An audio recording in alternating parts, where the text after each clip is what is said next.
আসসালামু আলাইকুম গাইজ, সবাই ভালো আছেন? দেখতেই পাচ্ছেন শাওলিয়ার বাগ। নতুন আরেকটি কাজ, লিন্টনের উপরে গাঁথনি চলতেছে। গাঁথনির পরেই শুরু হবে ছাদের শাটারিং কাজ। তো গাঁথনি হচ্ছে আপনার 10 খান লিন্টনের পরে 10 ফিট হবে ছাদের হাইট। বানানো কমপ্লিট। এই উঠানো হচ্ছে, এই লম্বা সাইডটা গাঁথা হবে। তো গাঁথনিটা লম্বা দুইটা সাইড আগে ধরা হয়েছে, যাতে লেবেল করে রাখা হচ্ছে, যাতে চওড়া সাইডটা শুধুমাত্র লোহা মেরেই সুতলিতে দিয়ে শুধু গাঁথনির সহজভাবে করতে পারে।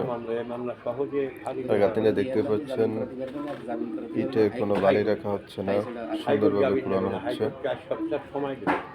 তো যাই হোক, আমাদের ভিডিও যাদের আপনারা আমাদের সদস্য, ভিডিও দেখবেন, লাইক শেয়ার করবেন, আর আমাদের পাশেই থাকবেন, পেজের সাথে থাকবেন।